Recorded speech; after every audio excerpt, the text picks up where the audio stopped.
Moi, c'est Nathan Yucker. J'ai déjà fait un peu de stop motion. Je suis graphiste multimédia, donc toujours un peu dans la vidéo et compagnie. J'ai trouvé assez redoutable, principalement parce que par rapport à d'autres stop motion que j'ai fait, là on a un plan fixe.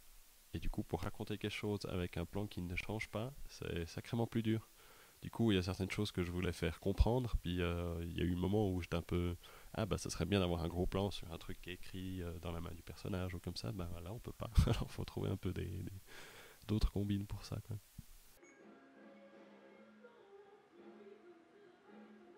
Ayant participé à la construction de la pièce, j'ai pu voir un peu cette pièce se monter, puis avoir un peu plein d'images dans la tête de me dire tiens qu'est-ce que je pourrais faire pour ça. Et puis j'avais envie de faire un petit personnage. Puis je me suis demandé qu'est-ce qu'un personnage pourrait faire dans cette pièce, puisque c'est une pièce où on peut faire tout et n'importe quoi. Et du coup, moi, j'aime bien les choses un peu surréalistes et compagnie. Alors j'ai fait un petit fantôme en fait. L'idée c'est que c'est un peu le fantôme qui rentre du travail sans savoir que c'est un fantôme. Et puis du coup, il arrive dans cette pièce, et puis il arrive, il pose en fait sa petite mallette sur la table. Il prend son chapeau, puis il le lance sur ce qu'il pense être à l'endroit normalement où il y a son porte-manteau. Et il y a le chapeau qui traverse le mur. Alors du coup, c'est un peu là qu'il commence à s'étonner, puis à regarder autour de lui, puis voir qu'il y a des cartons de bananes un peu partout, et puis que ça ressemble plus vraiment à son appartement. Bah du coup, il essaie de comprendre qu'est-ce qui se passe. Il fouille dans un carton, il trouve un soutien-gorge, dans l'idée qu'on comprenne bien que c'est pas ses affaires. Et puis, du coup, il y a un petit moment de colère comme ça, à renverser un peu des cartons. Et puis, il y a un moment où il reprend un peu ses esprits en posant la main sur son cœur, puis il se rend compte qu'il a pas de pouls. C'est comme ça qu'il se rend compte que du coup, il est mort. Et puis, bah, il accepte après sa mort, et puis il s'envole.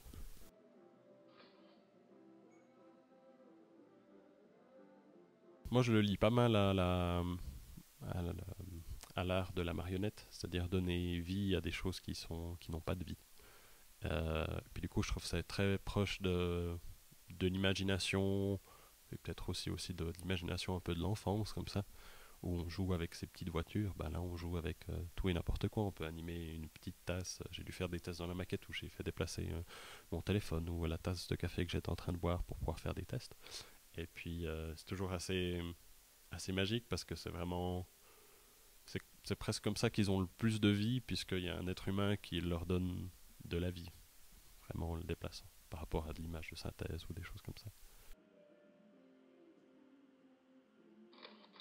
J'ai fait un peu la, la petite marionnette de stop motion standard, comme tu la retrouves la plupart du temps sur les tutoriels dans les livres ou sur YouTube, mais qui permet de pas mal de, tu peux faire beaucoup de choses. Puis dans l'idée, tu as un peu toutes ces parties qui sont animées.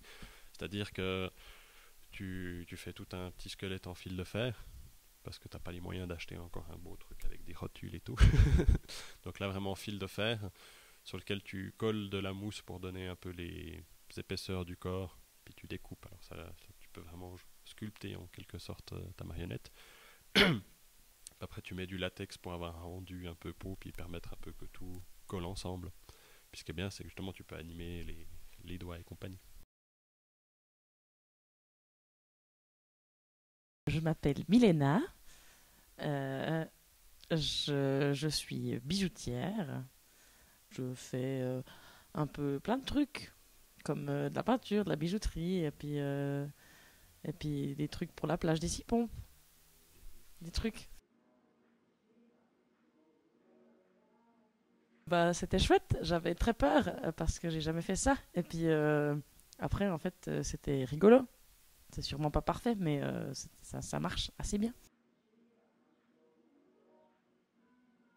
J'ai imaginé que dans l'histoire avant, il y avait des gens qui étaient partis. Alors, je me dis qu'il y a des petites poussières dans la cave qui, quand elles entendent les gens partir, eh ben, elles vont dans la maison et puis elles font n'importe quoi. Genre déplacer des soutiens-gorge et retourner des cartons. Et puis après, quand elles entendent les gens arriver, ben, elles retournent vite dans la cave.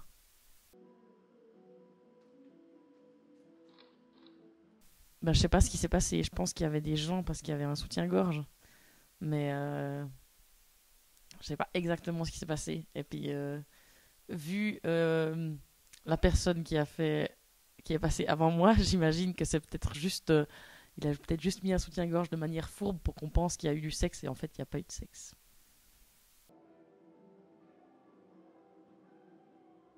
Alors, j'imagine que la personne va ouvrir la valise. En tout cas, j'ai mis le tabouret à cet endroit pour que la personne ouvre la valise et trouve le soutien-gorge. Ce serait chouette qu'elle range un peu ses cartons parce qu'ils prennent beaucoup de place. Ou qu'elle les vire.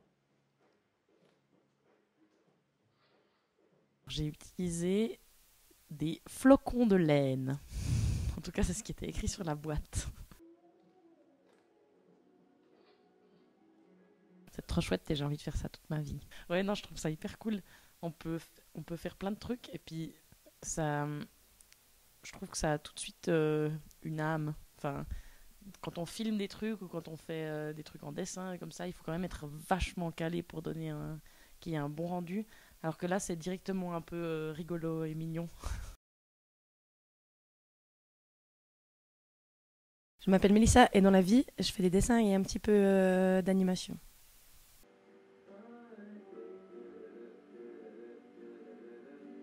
C'était super d'arriver, d'avoir déjà une maquette à disposition et pas devoir la fabriquer. Même si c'est nous qui l'avons fabriquée.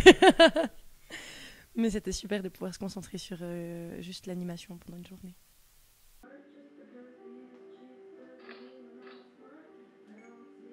Je me suis miniaturisée et donc c'est l'histoire de moi qui arrive dans la pièce et qui fait un petit dessin et qui le met contre le mur. Mais ensuite, il restait plein de temps, alors il a fallu que je meuble. Alors comme je savais pas quoi faire, j'ai animé le personnage qui savait pas tellement quoi faire avant de passer à autre chose. C'était plus compliqué d'inventer une histoire que de s'imaginer soi-même entrer dans cette pièce en fait.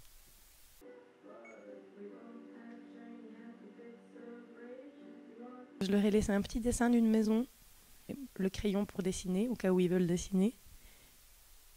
Et voilà, j'ai un petit peu enlevé des cartons parce que je trouvais que c'était un peu en désordre.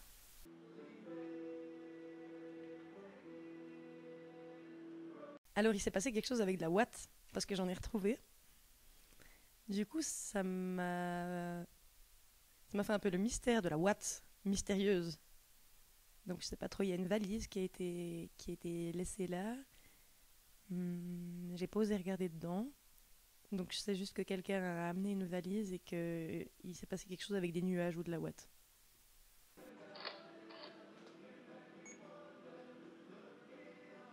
Le dessin, peut-être qu'il risque de tomber à un moment donné, ce qui va être sympa pour le suivant. Je pense qu'il y a des cartons qui vont pas mal se déplacer. Je sais pas, le mystère mystérieux.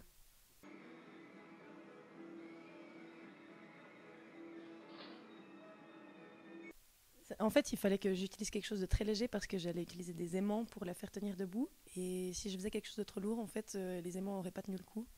Donc j'ai vraiment essayé d'utiliser des matériaux le plus légers possible. Donc c'est du polystyrène compact, le violet. C'est des cure-pipes que j'ai peints et je lui ai cousu un petit habit en fait, qui est une réplique d'un t-shirt que j'ai. En fait, il y a longtemps, j'avais regardé comment était fait l'étrange Noël de Monsieur Jack parce qu'en fait, je trouvais assez hallucinant comme il se déploie et qu'il soit articulable partout. J'ai regardé qu'est-ce qu'ils avaient utilisé et c'était des cure-pipes en fait. Du coup, je me suis dit qu'une fois, j'essayerais pour avoir cette espèce de... Pas d'avoir d'une articulation, mais d'avoir vraiment tout le bras qui s'anime tout mou.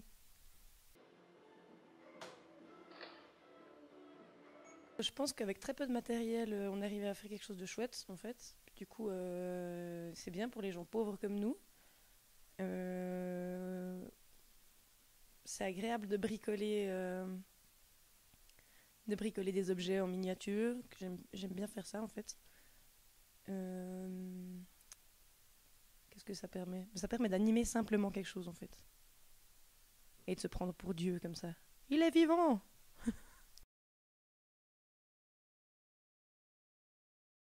Mathias Antonietti, je fais du dessin, du graphisme. Je fais partie de l'équipe du lac.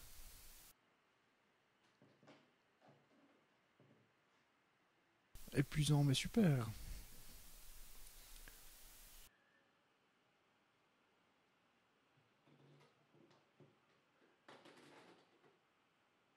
Alors l'histoire,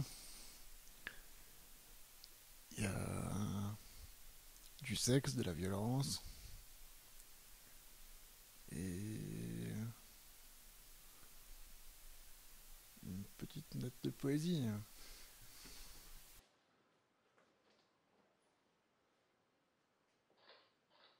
Il n'y a pas eu beaucoup de traces, du coup, c'est dur à dire. Je reconnais le dessin de Missa sur le mur.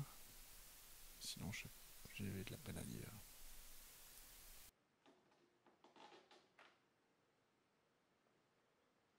Ça risque d'encourager les suivants à foutre le bordel dans cette pièce. Ce qui me paraît bien, comme pour l'instant, ça va l'air d'être assez sage.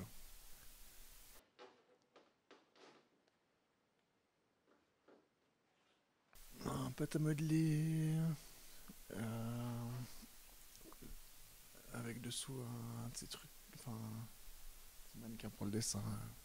Parce que. Enfin, sans structure derrière, ça me paraissait pas. Enfin, trop compliqué. Du coup, là ça a joué plutôt bien.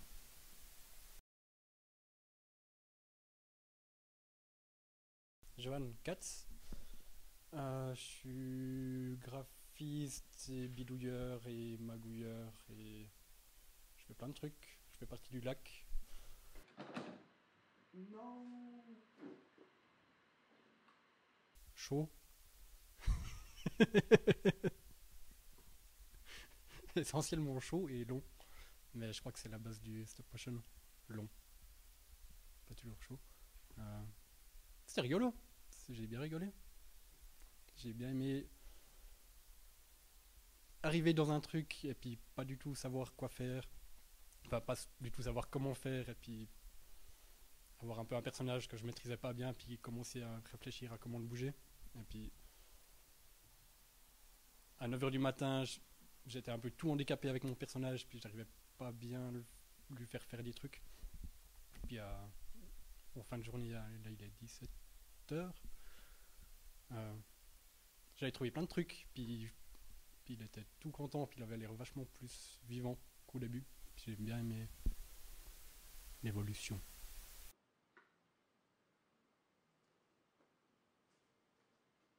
Tout d'un coup, magiquement, brusquement, il y a un dinosaure qui apparaît. Il entre pas par la porte, il fait pouf. Et puis il se retrouve un peu dans cette pièce. Puis vu qu'un dinosaure, ça n'a rien à faire dans un appartement, il veut sortir. Du coup, il va vers la porte. Il passe par la porte. Mais quand il passe la porte, il arrive par l'autre porte. Puis il se retrouve au même endroit. Puis du coup, il est un peu bloqué parce que il peut pas sortir comme ça. Alors il essaie de sortir par la fenêtre. Sauf qu'en sortant par la fenêtre, il arrive par la trappe qui est dans le sol. Alors il est aussi bloqué. Un peu tout bloqué dans cette pièce à pas savoir comment sortir. Et puis à un moment il sait pas quoi faire, alors il lance une valise dans la trappe qui ressort par la fenêtre parce que c'est lié. Sauf que en sortant par la fenêtre, la valise elle tombe dans la trappe, qui la fait réapparaître par la fenêtre, qui la fait tomber dans la trappe, qui la fait réapparaître, et puis ça fait une espèce de boucle où la valise elle tombe à l'infini, et puis à un moment donné il y a un soutien-gorge qui saute de la valise, qui s'ouvre. Du coup le dinosaure il aime bien les soutiens-gorge, alors il va la chercher. Et puis quand il ramasse le soutien-gorge, il y a la valise qui lui fonce dessus, puis ils explosent, et puis voilà.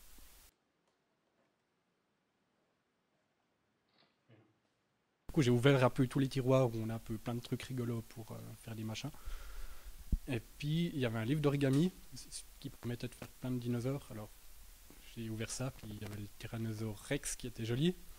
Du coup j'ai commencé à le faire en papier, sauf qu'en papier c'était mou, et puis c'était chiant, et puis c'était dur. Puis il y a une étape que j'ai vraiment pas compris, puis du coup il ressemblait pas à ce à quoi il devait ressembler. Mais du coup j'ai quand même plus ou moins réussi à avoir une forme de dinosaure, mais qui était pas tout à fait satisfaisante, puis qui était trop molle. Du coup je me suis basé sur la forme du dinosaure, et puis je l'ai refaite en bois. Puis comme ça me permettait de l'articuler aussi, et puis de pouvoir jouer avec.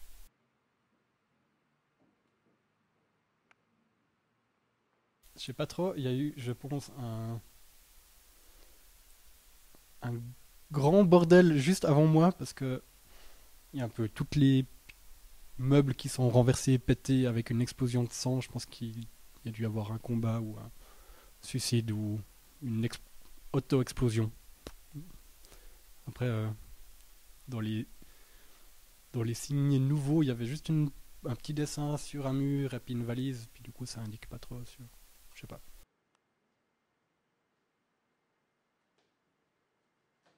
Ça donne tout de suite du caractère en fait. Et puis, c'est de toute façon, il y a de toute façon un peu des défauts, donc c'est de toute façon un peu mal fait. Et puis ça fait partie du stop motion que d'avoir des imperfections. Et puis du coup, immédiatement, on a tout de suite un truc qui a un caractère et puis qui fonctionne, contrairement à si quelqu'un veut faire des effets spatiaux en 3D et puis qui gère pas la 3D, ça sera tout de suite complètement ignoble. Alors que le stop motion, c'est vraiment apporter un peu de tout le monde et puis il y a des défauts, mais on s'en fout. Puis j'aime bien.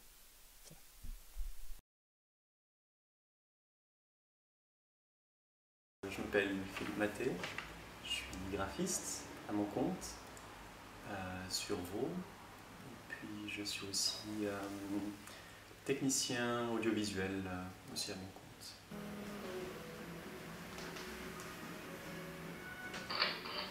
Super. Super parce que je me demandais vraiment ce que j'allais trouver comme terrain pour moi. Donc j'avais vu les photos de la maquette pendant sa construction et j'étais assez agréablement surpris en arrivant. Il s'était passé des choses visiblement.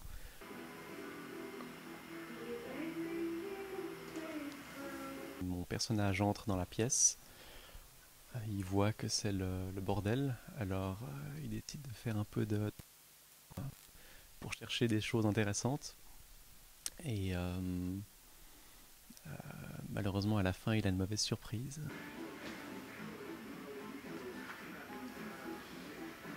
J'imagine qu'il y a eu un espèce de Dr Jekyll ou un espèce de Hulk qui s'est mis en colère.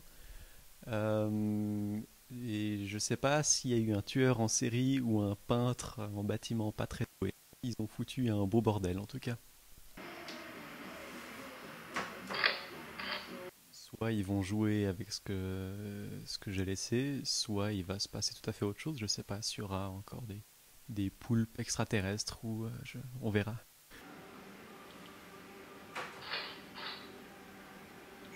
C'était du fil de fer, de mauvaise qualité visiblement parce qu'il a pété pendant que j'animais. Et du Sagex pour la tête et puis pour lier la tête, la pâte Fimo. Malheureusement avec les conditions thermiques du studio, mon Sagex a un peu rétréci. Ah ouais. Du coup ma pâte Fimo flottait dans le vide et a séché, donc commençait à craqueler. Donc c'était assez intéressant comme expérience.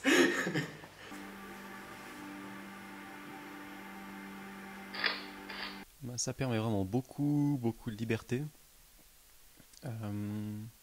Pour autant qu'on soit patient et puis qu'on prenne le temps d'analyser les mouvements qu'on veut faire. Du coup, on peut imaginer absolument n'importe quoi, pour peu qu'on ait une bonne imagination.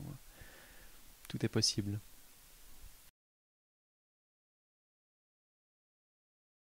Dany Peterman, je viens de finir le bachelor en illustration à Lucerne et j'ai fait l'école d'art avant d'aller à Lucerne, à Chaux-de-Fonds.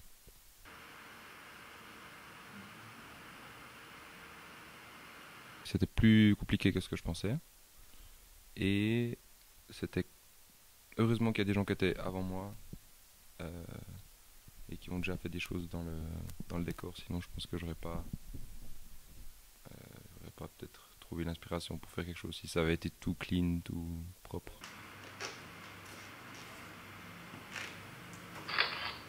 Le décor était rempli de mobilier et de cartons de déménagement. Et vu que j'avais aucune idée de ce que j'allais faire, j'ai pris tout ce qu'il y avait dans la pièce pour fabriquer des personnages. Et ça m'a toujours bien plu de donner vie à des trucs qui sont pas censés... Ouais, genre faire bouger une boîte de carton pour qu'elle ait des expressions, je trouve que c'est assez rigolo à faire. Au départ, je savais pas, du coup, je l'ai fait un peu rebondir dans tous les coins de la pièce. Après, je me suis dit que j'avais envie Euh, J'avais envie qu'il ait un visage quand même, ou qu'il soit content d'avoir un visage et puis des vrais yeux, puis un vrai sourire. Donc j'ai fait rentrer un élément graphique dans le décor, puis cet élément pouvait dessiner sur le carton.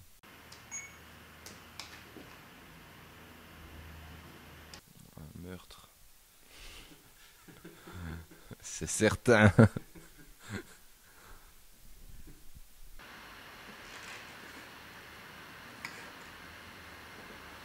Bah, vu que j'ai construit les personnages avec tout le matériel qu'il y avait dans le décor, pour les dernières images, j'ai essayé de faire en sorte que ça redevienne du mobilier ou des simples cartons, que ça soit plus figuratif en fait.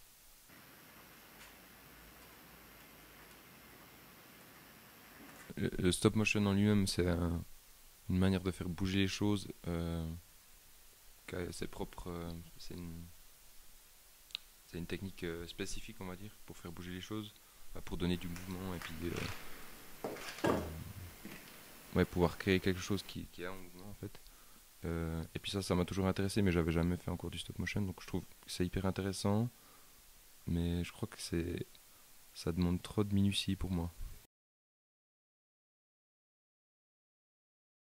Je m'appelle Gaëtan, je suis graphiste, sérigraphe et touche à tout. Et puis j'ai fait une école de communication visuelle et ensuite un master en media design. Et maintenant on fait du stop motion. J'en ferai pas toute une semaine.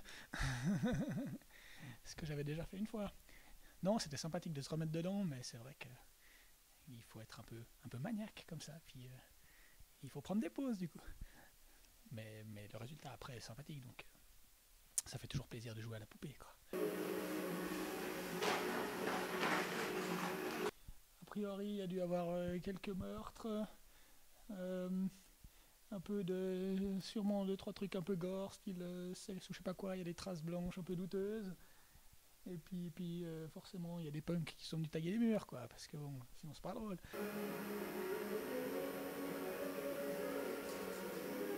J'ai décidé de faire dans l'intervention minimale, du coup, je n'ai laissé qu'une petite trace de mon passage, un petit bout de PQ qui reste comme ça.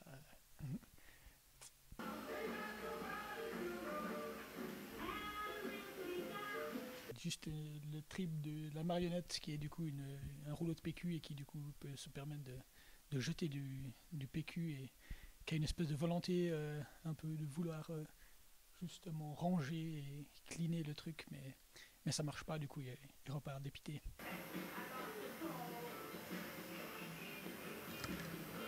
Je sais pas, ouais, non, l'idée c'est que ça puisse être utilisé par un autre et que ça rejaillisse ou que je sais pas, s'il a envie de se moucher, il puisse se servir, quoi.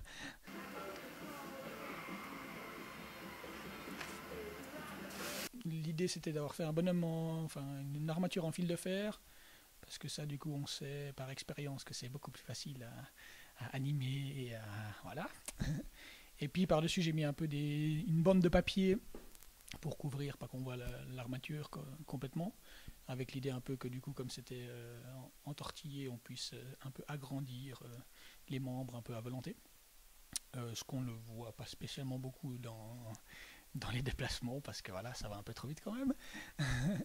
Mais et puis du coup le rouleau de PQ, parce que je sais pas, je suis tombé dessus et je trouvais ça rigolo, et ça permet justement de pouvoir faire une petite danse où tout à coup on a une grande quantité de matière assez facilement et qui peut être très vite, remplir très vite complètement l'écran et repartir très vite aussi.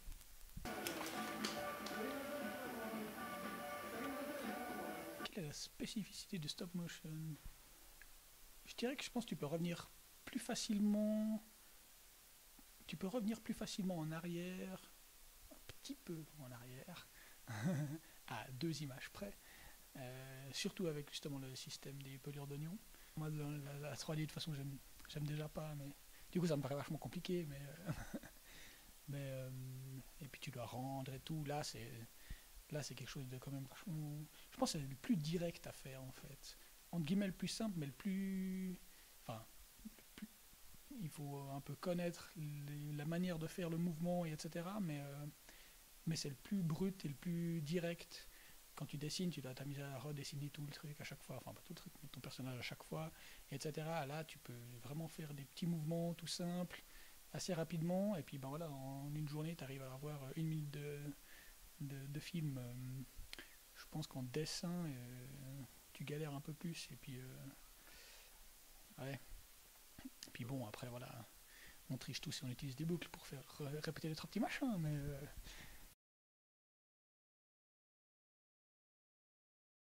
Sophie Gagnebin.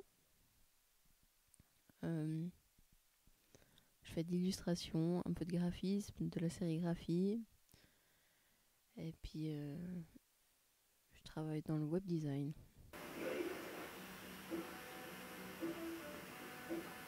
C'est long, 1 minute en une journée. Mais après, je pense que ça dépend beaucoup de comment on anime. Mais c'est vrai que là, je suis fatiguée.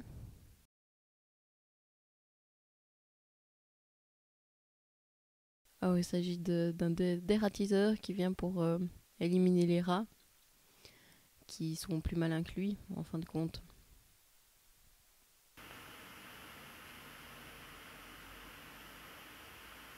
J'ai l'impression qu'il y a dû avoir des explosions, qu'il y a dû avoir un meurtre ou quelque chose comme ça, avec du sang contre les murs, et puis peut-être des enfants qui ont crabouillé aussi, ou quelque chose comme ça, je sais pas trop, c'est difficile à dire.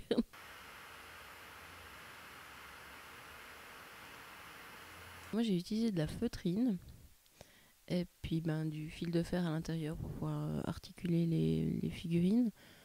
En fait, j'ai vu un film qui s'appelle Oh Willy, en stop motion aussi, tout en feutrine, qui est nettement mieux fait que ça.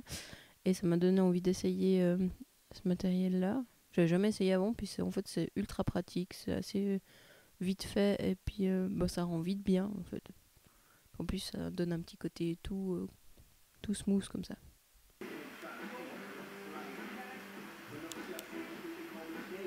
L'avantage du stop motion, c'est que justement on peut animer à peu près tout et n'importe quoi.